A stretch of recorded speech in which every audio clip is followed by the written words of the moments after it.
Une mouche, ça peut être quelque chose de très très petit, ça peut être une œuvre d'art, et puis ça peut être aussi une imitation de poisson, donc pas du tout une mouche.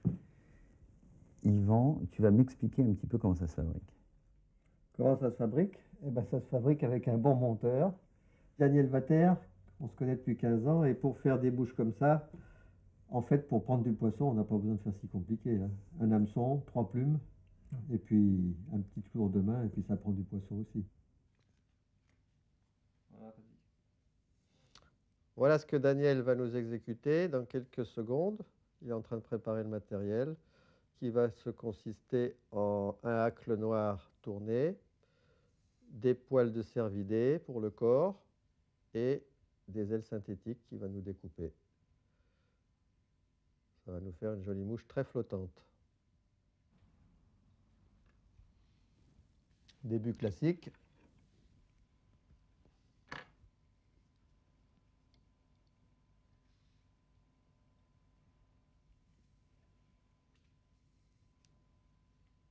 Alors toujours, on n'oublie jamais, hein, fixer le plus possible, fixer les matériaux quand on monte les mouches.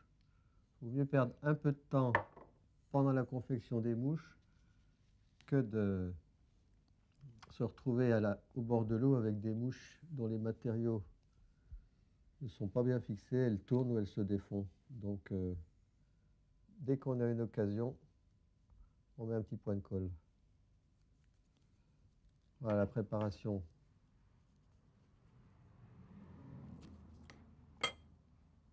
Poil de chevreuil, une petite pincée.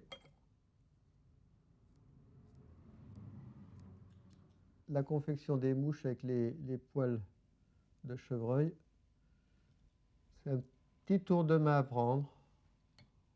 Au début, les débutants, c'est un pléonasme, vont avoir quelques difficultés, mais il y a un petit tour de main comme tout, hein. Un petit tour de main à prendre, et après ça va tout seul. Alors on procède par petites touffes. Vous allez comprendre ensuite pourquoi. Des petites pincées qu'on fixe les unes après les autres. En France, on a remarqué que les poils de cervidés ont été longs à... Les monteurs français ont été assez longs à comprendre l'avantage de ce matériau que les Américains utilisent depuis de nombreuses années, hein, faut le dire. Parce que c'est des poils creux, donc ils sont très flottants. Ça fait des mouches très solides. Et on peut faire un tas de montages. Voilà, troisième pincée. Il faut dire la vérité, c'est que les Américains, au niveau des matériaux de montage, ont été très innovateurs ces dernières années. Le marché est évidemment plus important que le nôtre, puisqu'aux États-Unis, n'oublions pas qu'il y a en tout 65 millions de pêcheurs, dont je pense, je ne sais pas si mes chiffres sont vraiment exacts, mais il y a une douzaine de millions de pêcheurs à la mouche. C'est un sport, évidemment, il y a beaucoup plus de pratiquants qu'en France, puisque c'est un pays plus important, bien sûr. Donc l'évolution du montage de mouches s'est fait plus rapidement aux États-Unis que chez nous. Il y a eu des ouvrages, d'ailleurs, les Américains ont fait des ouvrages sensationnels sur le montage des mouches, bien avant les Européens. Des ouvrages de qualité. Bien entendu, ne pas oublier que la vidéo est aussi un moyen d'apprendre à faire des mouches efficaces. Il y a de très très bonnes vidéos.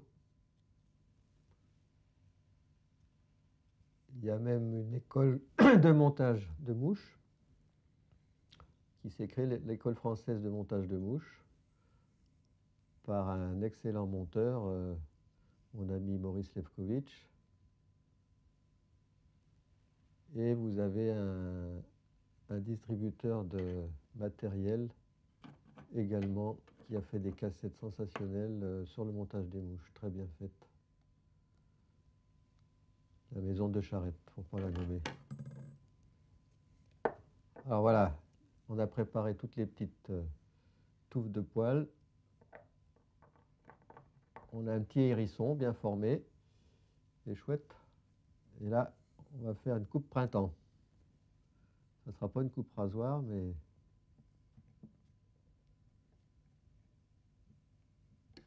ça se présente bien ton enfant là. Alors là, c'est la partie la plus délicate. Il faut avoir le ciseau précis et habile. Et Daniel va nous sortir le corps de la mouche.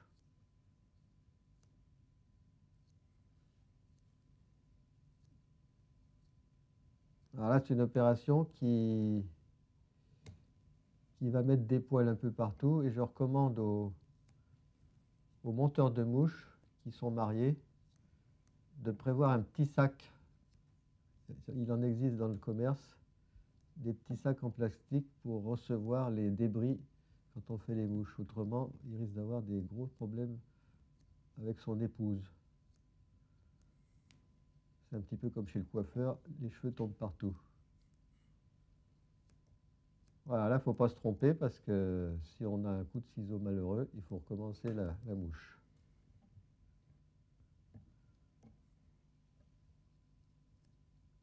Là, ça se présente bien.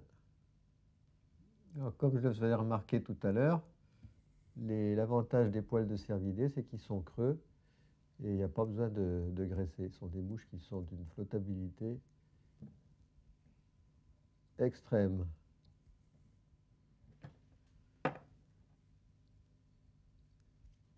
Alors l'avantage de ces matériaux, c'est qu'ils sont très réalistes. Par contre, comme toutes les mouches à ailes bien formées, il faut que les débutants sachent que ça ne permet pas l'emploi de pointes fines. C'est-à-dire quand on va pêcher, si on utilise des fils très fins en 10 centièmes par exemple, la mouche a toujours tendance à vriller puisque les ailes vont faire comme une petite hélice un peu. Donc il est recommandé de ne pas faire trop de faux lancers pour éviter le vrillage du fil. Et voilà fixé.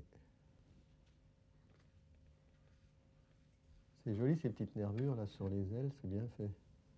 Alors on en trouve de toutes les couleurs, hein. Il y en a des noires, il y en a des brunes. Un beau hack de grizzly.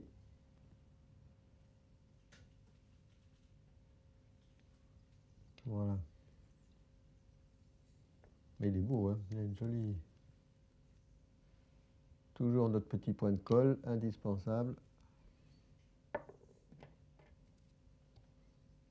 Et ben là, comme le hack est long, Daniel le tourne à la main. Quand c'est un grand hack, on peut le faire. Quand c'est des plus petits, il faut mieux prendre la pince.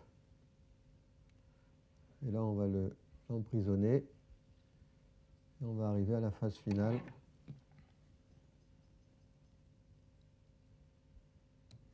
Tac.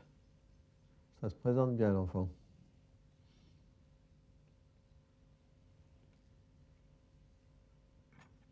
Donc on a bien vu que le plus long, c'était bien le corps. Hein.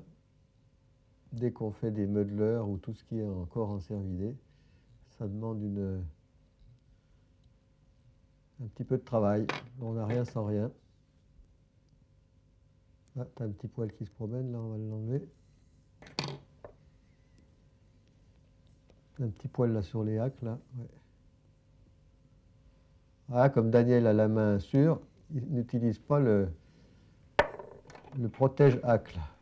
Mais au début, c'est peut-être... Tout dépend de l'habilité des mains. Tu as un petit poil là qui nous... Hop, ça y est. Eh bien, ça va voler parfaitement, ça. Parfaitement. On la fait tourner un petit peu pour le plaisir, parce qu'elle est vraiment jolie.